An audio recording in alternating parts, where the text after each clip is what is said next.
नमस्कार, आप देख रहे हैं सिटी पोस्ट लाइव। मैं हूं सृष्टि राज। 2024 के लोकसभा चुनाव में मिले झटके से सबक लेते हुए बीजेपी के केंद्रीय नेतृत्व ने 2027 के उत्तर प्रदेश विधानसभा चुनाव को लेकर एक ऐतिहासिक फैसला लिया है। सूत्रों के मुताबिक पार्टी ने मुख्यमंत्री योगी आदित्यनाथ को राज्य में पूरी तरह से फ्री हैंड दे दिया है। यानी अब टिकट वितरण से लेकर जीत का पूरा चक्रव्यूह रचने की कमान सीधे सीएम योगी के हाथों में होगी। एक तरफ जहां बीजेपी बगावत रोकने के लिए सीट बंटवारे का प्लान भी तैयार कर रही है, वहीं दूसरी तरफ उप मुख्यमंत्री केशव प्रसाद मौर्य ने सपा कांग्रेस पर तीखा हमला बोलते हुए उनके पीडीए फॉर्मूले को फर्जी करार दे दिया। अब आइए जानते हैं विस्तार से 2024 के लोकसभा नतीजों के बाद बीजेपी हाईकमान ने सीएम योगी को फ्री हैंड क्यों दिया है। इसके बारे में हमारी सहयोगी मुस्कान से। मुस्कान, यूपी चुनाव में तो अब अलग होने वाला है। बिल्कुल अलग होने वाला है। आपको ही पता है कि सबकी नजरें अब यूपी चुनाव पे है। बंगाल चुनाव में जब जीत गई है बीजेपी, तब यूपी पे भी ध्यान दिया जा रहा है। देखिए, इसके पीछे 2024 के लोकसभा चुनाव की वो कड़वी हकीकत है जिसने बीजेपी को केंद्र में पूर्ण बहुमत के आंकड़े से दूर कर दिया था। आपको ही पता है, राजनीतिक पंडित और सूत्रों के मुताबिक 2024 के चुनाव से ठीक पहले सीएम योगी ने दिल्ली जाकर केंद्र नेतृत्व को 24 से ज्यादा मौजूदा सांसद के टिकट काटकर नए चेहरे को उतारने की सलाह दी थी। आला कमान ने उस सिफारिश को नजरअंदाज करते हुए 64 में से 47 सांसद को दोबारा मैदान में उतार दिया। नतीजा यह हुआ कि 47 में से 26 सांसद चुनाव हार गए और बीजेपी यूपी में महज 33 सीट पर सिमट गई।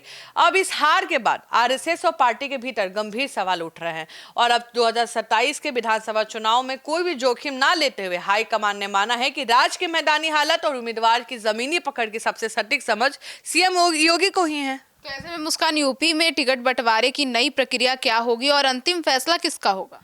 देखिए, हालांकि पार्टी के भीतर एक लोकतांत्रिक प्रक्रिया का पालन किया जाएगा, लेकिन अंतिम मोहर योगी की ही लगेगी। आपको पता है, बीजेपी छोटी पार्टी तो है नहीं कि हम आप बैठ गए, 4 आदमी हैं, 2 आदमी को टिकट दे दिया।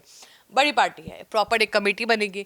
तो बीजेपी एक विशेष कोर कमेटी बनाएगी जिसमें प्रदेश अध्यक्ष पंकज चौधरी, संगठन महामंत्री धर्मपाल सिंह, आरएसएस के क्षेत्र प्रचारक अनिल कुमार एवं महेंद्र कुमार और दोनों डिप्टी सीएम केशव प्रसाद मौर्य और ब्रजेश पाठक शामिल होंगे। कोर कमेटी में सभी नामों पर मंथन होगा, लेकिन उम्मीदवार कौन बनेगा इसका अंतिम फैसला सीएम योगी खुद करेंगे। अपना दल हो या आरएलडी हो, निषाद पार्टी हो या सुबह सपा हो या एनडीए सहयोगी के साथ सीटों के बंटवारे की बातचीत और फैसला केंद्र नेतृत्व के स्तर पे ही होगा, लेकिन जो आखिरी मोहर है वो योगी जी का ही लगेगा। तो ऐसे में एमएलसी चुनाव के लिए सीएम योगी ने क्या-क्या सख्त पैमाना तय किया है? देखिए, आपको बता दें, एमएलसी की 11 शिक्षक जो कोटे से आगामी चुनाव पूरी कमान अब सीएम योगी ही संभाल रहे हैं। उन्होंने उम्मीदवारों के चयन के लिए एक बेहद व्यवहारिक और सख्त शर्त रखी है। योगी आदित्यनाथ ने साफ कर दिया है कि जिस दावेदार ने अपने क्षेत्र में जितना ज्यादा मतदान बनवाए होंगे वही टिकट का असली हकदार होगा। देखिए, बिहार की तरह नहीं होता है, समझ रही हैं? यूपी में आप काम करके दिखाइए तो होगा,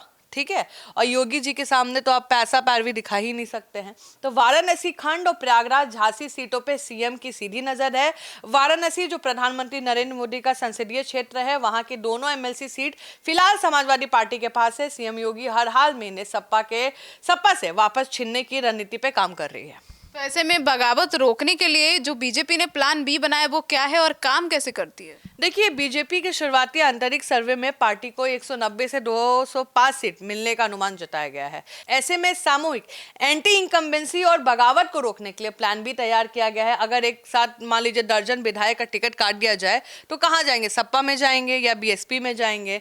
तो इससे कहीं ना कहीं जो सियासी नुकसान है वो पहुंचा सकते हैं, क्योंकि जिन विधायक के खिलाफ स्थानीय स्तर पर नाराजगी है लेकिन उनका सियासी प्रभाव मजबूत है, उनके टिकट काटने के बजाय उन्हें दूसरी सुरक्षित सीट से चुनाव लड़ाया जाएगा। केवल उन्हीं विधायक का टिकट पूरी तरह काटा जाएगा जिनका प्रदर्शन बेहद खराब है, वे सियासी रूप से कोई बड़ा नुकसान नहीं पहुंचा सकते हैं, तो उन्हीं का टिकट काटा जाएगा।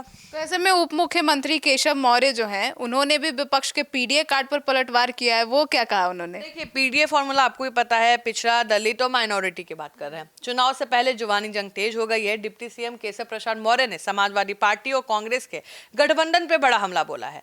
केशव मौर्य ने कहा है कि अखिलेश यादव 5 साल तक यूपी के मुख्यमंत्री मुख्यमंत्री रहे, उनका पूर्ण बहुमत की सरकार थी, तब उन्होंने पिछड़ा दलित के कल्याण के लिए कोई बड़ा कदम नहीं उठाया।